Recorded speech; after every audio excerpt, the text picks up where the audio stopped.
औज़ुबिल्लाहिमिनश्शैतानिर्रजीम बिस्मिल्लाहिर्रहमानिर्रहीम। अस्सलाम वालेकुम डियर व्यूअर्स, क्या हाल है जी? आप लोग सब खैरियत से हैं? अल्लाह ताला आप सबको खैरियत और हिफ्ज़ व अमान में रखे। हमारे एम एस एक्सेल, अच्छा मैं शुरू में को तमीद इसलिए नहीं बनता हूँ कि एक दफ़ा शुरू में स्टार्टिंग में मैंने इंट्रोडक्शन आपको करा दिया था, तो टाइम ज़ाया करने का मकसद नहीं होता है कि जस्ट आपको नॉलेज शेयर करना है। तो नॉलेज शेयर करने के लिए हमने वीडियो लंबी नहीं करनी होती, तो सीधे सीधे मैं लेसन पे चलता हूँ। तो अब एक्सेल के लेसन हमारे स्टार्ट हैं, तो एक्सेल के लेसन के ऊपर हम चलते हैं जी। पिछले लेसन में हमने मैच शीट और रिज़ल्ट शीट के अंदर कुछ चार्ट वगैरह बनाने के बारे में पढ़ा था, और कुछ और छोटी मोटी चीज़ें थी जो रह गई थी। तो अब ये हम मैक्सिमम का फार्मूला वैसे पीछे हम पढ़ चुके हैं, लेकिन मैक्सिमम होता है सबसे बड़ी वैल्यू। तो मैक्सिमम का फार्मूला सेपरेटली हम लगा के देखेंगे कि कैसे लगता है मैक्सिमम का फार्मूला। अच्छा, ये शीट आप देख लें। शीट देखने के बाद ना मैं अब इसको, जो अपने हमारे टैब हैं, इनको फुल स्क्रीन कर लेता हूँ, क्योंकि फुल स्क्रीन करने का मकसद ये होता है कि आपको ना पूरा नज़र आए ना। कोई हमारे स्टूडेंट हैं वो मोबाइल पे देखते हैं ना, तो जब वो मोबाइल पे देखते हैं तो उन्हें नज़र नहीं आता सही तरीके से। इसलिए पिछली वीडियो पहले मेरी बनी हुई है, लेकिन वो चूँकि मोबाइल पे सही नज़र नहीं आती, तो इसको मैंने फुल स्क्रीन करके अब फार्मूला लगाऊंगा ताकि आपको इजीली जो है ना वो मोबाइल पे भी नज़र आ जाए। अच्छा, यहाँ पे हम फार्मूला लगाएंगे equal M A X maximum. तो जब हम इसको क्लिक करते हैं तो फंक्शन में आ जाता है। अब ये फार्मूला लगाने के बाद हमने जो वैल्यू जहाँ से हमने मैक्सिमम यानी बड़ी वैल्यू निकालनी है, तो उसकी रेंज दे देंगे। ये आप देखेंगे मैं रेंज दे रहा हूँ ये यहाँ तक। तो रेंज देने के बाद हम ब्रैकेट बंद करेंगे और इंटर करेंगे, तो ये आपके पास 1400 आ गया। तो इसी तरह ये मैक्सिमम 1400 को मतलब ये है कि इन सारी वैल्यू में एक बड़ी वैल्यू 1400 है, तो सबसे बड़ी वैल्यू को ही वो मैक्सिमम कंसीडर करते हैं। अब यहाँ डेट के अंदर अगर हमने मैक्सिमम लगाना है तो इक्वल मैक्सिमम, तो यहाँ से रेंज देंगे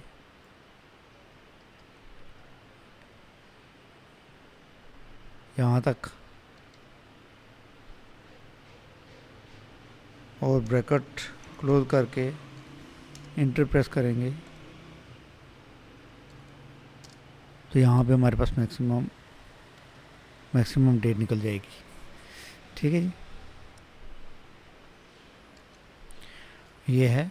मैं दोबारा लगा दूँ इक्वल मैक्सिमम फार्मूला और इसकी रेंज के बाद ब्रैकेट क्लोज इंटर, तो ये हमारे पास मैक्सिमम डेट निकल गई। अब ये जो लाइन है इसका मैक्सिमम यहाँ निकालना है, तो इन सब का मैक्सिमम निकाल रहा हूँ।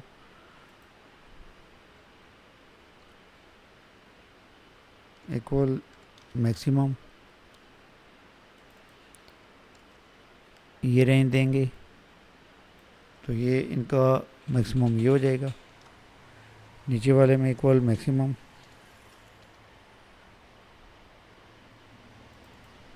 ये रेंज दे देंगे, इसका मैक्सिमम ये हो जाएगा। इक्वल मैक्सिमम,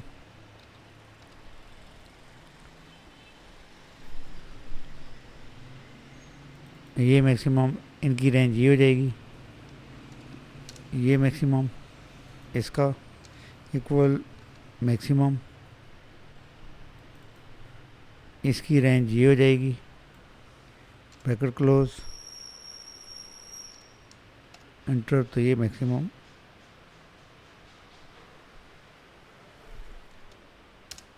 ये मैक्सिमम निकल जाएगा। अच्छा, यहाँ पे यहाँ से मैक्सिमम निकाल लेना है, यही फार्मूला लगा के। इनका मैक्सिमम यहाँ पे हो जाएगा, इनका मैक्सिमम यहाँ पे हो जाएगा, और इनका मैक्सिमम यहाँ पे हो जाएगा, और इनका मैक्सिमम यहाँ पे हो जाएगा। और इसके अंदर से ओवरऑल मैक्सिमम निकालना है, तो ये यहाँ पे निकाला हुआ है।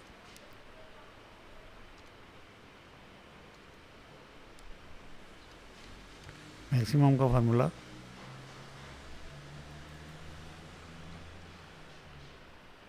ये रेंज है मैक्सिमम की, और ब्रैकेट क्लोज इंटर, तो ये मैक्सिमम 12,000 इसके अंदर से निकल रहा। इसी तरह मिनिमम का जो फार्मूला है नीचे, तो यहाँ पे इक्वल MIN मिनिमम का फार्मूला निकाल के, तो आप ये वैल्यू जो है सारी इनकी रेंज दे दें और ब्रैकेट क्लोज करके इंटर प्रेस करें तो ये मिनिमम आ जाएगा। इसी तरह इसके अंदर अगर मिनिमम लगाना है तो equal minimum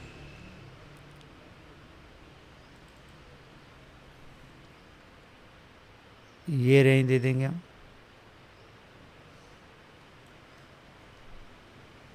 bracket close inter, तो ये मिनिमम निकल जाएगा। अच्छा, इसके अंदर जैसे मैक्सिमम का ऊपर हमने फार्मूला लगाया तो मिनिमम का फार्मूला लगाएंगे यहाँ तक, फिर इसके अंदर भी मिनिमम का फार्मूला ये रेंज दे देंगे, इसके अंदर भी मिनिमम का फार्मूला ये रेंज दे देंगे, इसके अंदर भी मिनिमम का फार्मूला ये रेंज दे देंगे। जैसे इसकी मैं एक लगा के दिखाता हूँ, इक्वल मिनिमम और मिनिमम के बाद ये रेंज और ब्रैकेट क्लोज और इंटर। इसी तरह इन सब की मिनिमम रेंज दे के आप लगा लेंगे तो फार्मूला आपकी सबसे छोटी वैल्यू, मतलब मिनिमम मतलब होता है छोटी वैल्यू, इन तीनों में जो छोटी होगी वो यहाँ पे आएगी, इनमें भी छोटी जो होगी, इनमें भी जो छोटी होगी, इनमें भी जो छोटी होगी। फिर इधर से अगर मिनिमम करें तो ये सबसे छोटी बनती है इस कॉलम में, इस कॉलम में ये छोटी बनती है, इसमें ये बनती है, ओवरऑल इस पूरे टेबल में से मिनिमम ये बनती है। तो मिनिमम का फार्मूला ये था जो हमने लगा लिया, तो मैक्सिमम का भी हमने लगा लिया, आपको समझ आ गई होगी। अब हमने देखना है ये एक मिड का फार्मूला है। मिड का फार्मूला जो होता है ये क्या करता है, फॉर एग्जांपल इसको देख लेते हैं।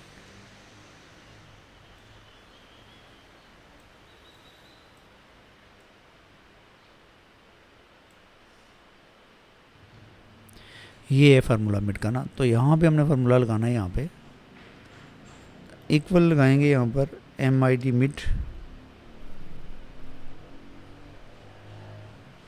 मिड के फार्मूले का मतलब ये होता है कि टेक्स्ट या वैल्यू में कहाँ से भी आप वैल्यू सर्च करना चाहें तो हमने कहा जी कि ये जो टेक्स्ट है हमारे पास,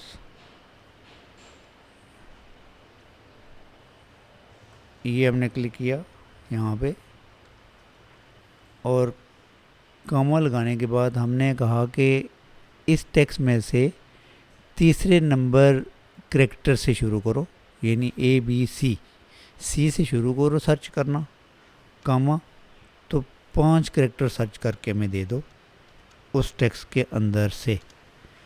तो उसने हमें CDEF 5 करैक्टर सर्च करके दे दिए। अब इसको हम फार्मूले को कॉपी कर लेंगे इस तरह, तो दूसरे फार्मूले के अंदर 4 करैक्टर से शुरू करना था, 4 देने थे, 3 करैक्टर से शुरू करना था, 6 देने थे। तो चूँकि 6 नहीं दिए, 5 दिए, तो 3 के बाद आगे बनते ही 5 हैं, तो उसने 5 दिए हैं। ये तो हमने लिख के सर्च किया।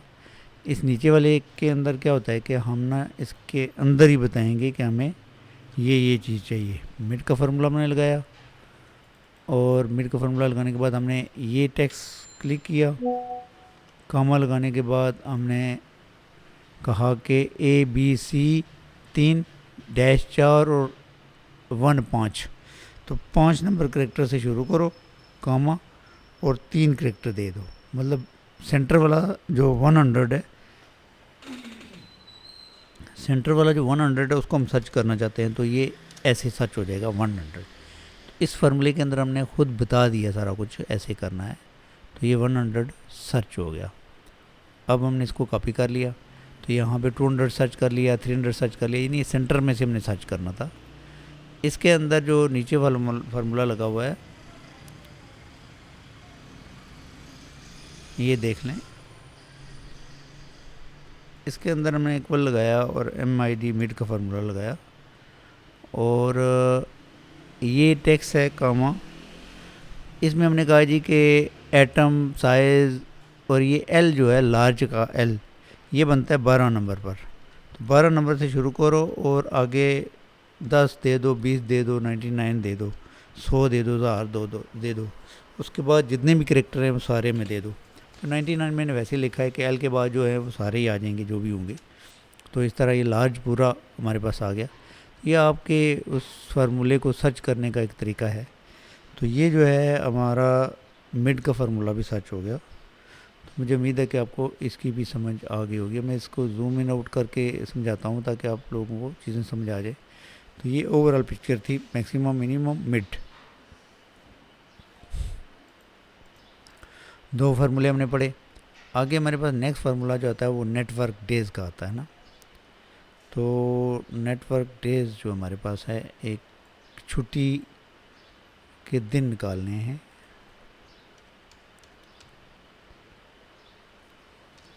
तो ये एक पहला फार्मूला जो हमारे पास है नेटवर्क डेज। ठीक है जी।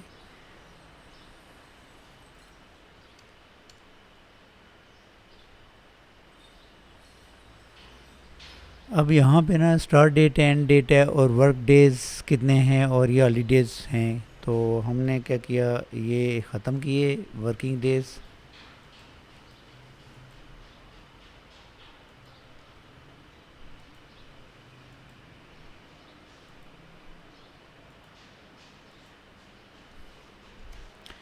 अब यहाँ पे हम फार्मूला लगाएंगे इक्वल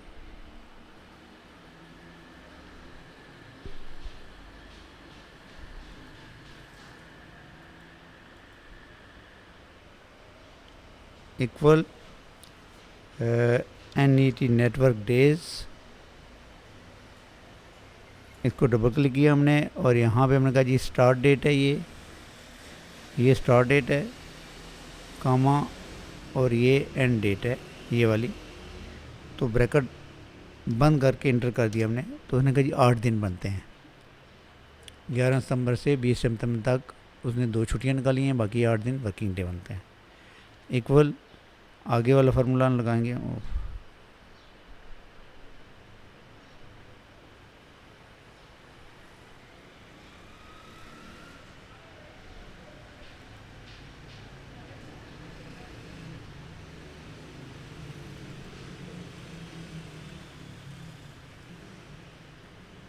ये जूम ज़्यादा हुआ था इसलिए थोड़ा गड़बड़ कर रहा था। तो हम इसको इस तरह जूम कर लेते हैं। इक्वल नेटवर्क डेज का फार्मूला लगाया हमने। फिर हमने इसी तरह स्टार्ट डेट ये वाली डाल दी। फिर हमने कॉमा लगाया और फिर हमने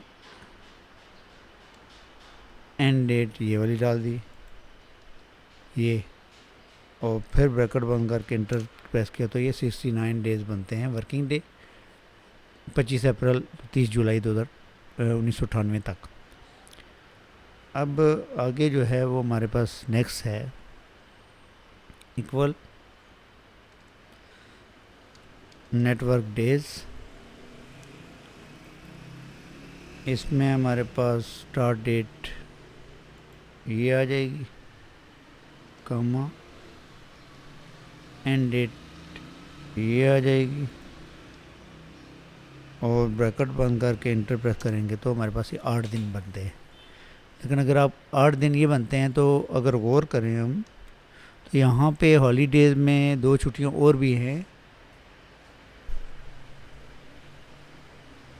2 छुट्टियाँ और भी हैं।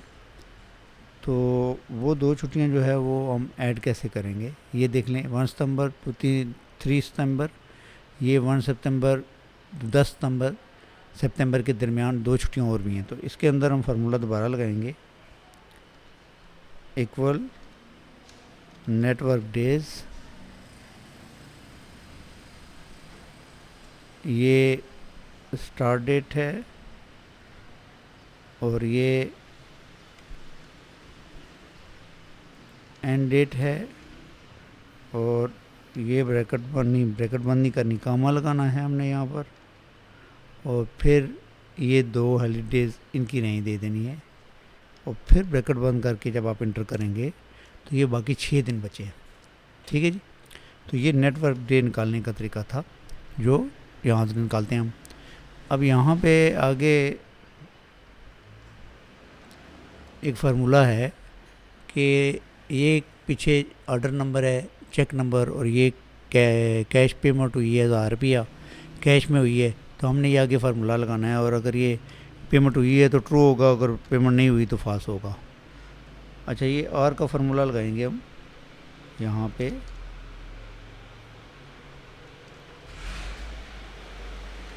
आर का फार्मूला लगा के इसको डबल क्लिक करके फंक्शन में कन्वर्ट करेंगे। हमने कहा कि ये जो 1000 है, ये जो 1000 है, ये अगर बराबर हो जाए 1000 के, कमा, फिर हमने कहा कि ये जो कैश है ये बराबर हो जाए डबल कोटेशन ABC के। अच्छा, ABC इसलिए हमने लिखा कि इंग्लिश का कोई भी वर्ड हो तो इसमें कवर हो जाएगा, तो इसलिए आप ABC लिख सकते हैं। तो ABC लिख के हमने ब्रैकेट बंद करके इसको एंटर किया, तो हमारे पास ये ट्रू आ गया, मतलब कि 1000 रुपया पेमेंट हो गई है। इसको अगर हम कॉपी करें नीचे, तो यहाँ पे नीचे आखिर में 2 फॉल्स आ रहे हैं। ये फॉल्स इसलिए आ रहे हैं कि अगर हम फार्मूला शो करें तो यहाँ पे 1000 रुपया पेमेंट हुई है, हालांकि 2000 पेमेंट होनी थी, तो इसलिए ये फॉल्स है कि ये पेमेंट इसकी पूरी नहीं हुई है। समझ में आ गई बात आपको? तो ये ट्रू और फॉल्स हम इसे निकाल सकते हैं। आगे हमारे पास एक फार्मूला है कि हम ना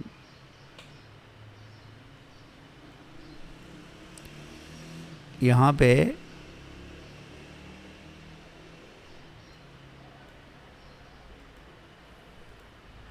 ये स्टार्ट डेट एंड डेट है, और डेटेड इफ का फार्मूला लगा के हमने डेज, मंथ और ईयर्स निकालने हैं।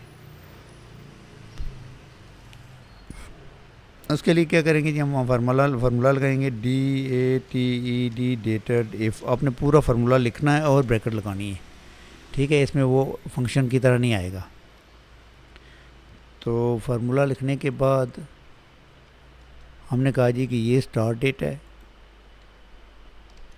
और ये एंड डेट है, कॉमा डाल के ये एंड डेट है। अब कॉमा डाल के डबल कोटेशन के अंदर आप डी लिखेंगे, मतलब डे निकालने हैं। ब्रैकेट बंद करके एंटर करेंगे तो 740 डे बन जाते हैं, 740 डेज बन जाते हैं। इसको हम कॉपी कर लेंगे तो यहाँ पे हमारे पास ये कॉपी हो जाएगा कि जितने जितने दिन बनते हैं वो बनते जाते हैं। अब मंथ निकालने हैं, तो इसके लिए क्या करेंगे हम, equal DATED dated if formula bracket open, ये स्टार्ट डेट है और कॉमे के बाद ये एंड डेट है, ठीक है जी, एंड डेट। फिर कॉमा लगाया हमने और डबल कोटेशन के अंदर हमने M लिखा, मंथ निकालने हैं, तो उसने हमें मंथ निकाल के दे दिए, 24 मंथ बनते हैं। जनवरी से ये निकाल रहा है 24 मंथ, तो इसी तरह हर एक के मंथ बनते हैं। ईयर निकालने हैं तो इक्वल DATED डेटेड इफ, पूरा लिखना है फार्मूला और ब्रैकेट लगानी है, सीधा सीधा फार्मूला लगाना है, फंक्शन ये नहीं बनेगा वापस। तो ये स्टार्ट डेट है, कॉमा, और ये एंड डेट है, कॉमा, डबल कोटेशन में हम इधर ईयर लिखेंगे, वाई लिखेंगे तो ईयर बन जाएंगे। तो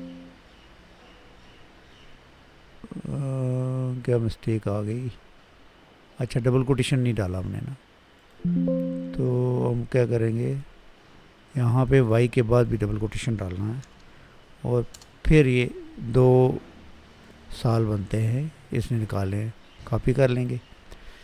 तो ये हमारा दूसरा फार्मूला था, नेटवर्क डेज में डेटेड इफ़ का फार्मूला था। तो मुझे उम्मीद है कि आपको इसकी समझ आ गई होगी तीनों फार्मूलों की। अच्छा, उसके बाद एक फार्मूला और है छोटा सा, आगे हम परसेंटेज वाला फार्मूला पढ़ लेंगे।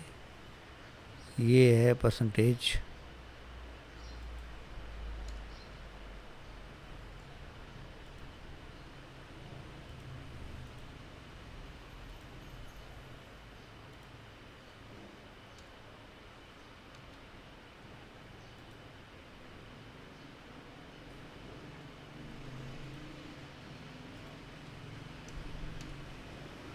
अच्छा ये 3 तरह की परसेंटेज हम निकालेंगे यहाँ पर, अब आप देखते जाएं।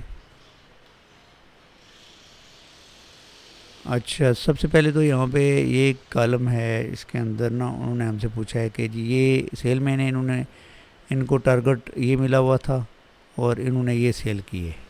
ठीक है जी। तो अब यहाँ पे रिज़ल्ट के अंदर हम फार्मूला लगाएंगे।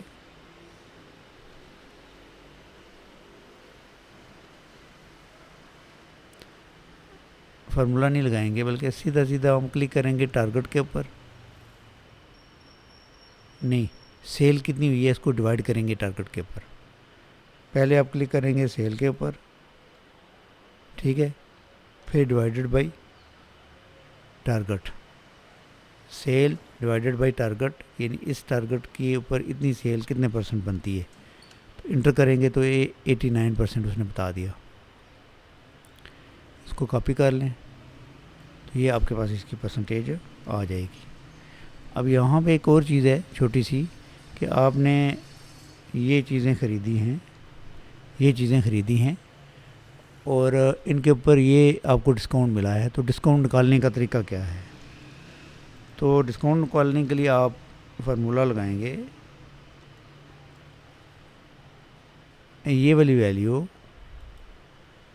ठीक है जी, ये फार्मूला होगा, ये वाली वैल्यू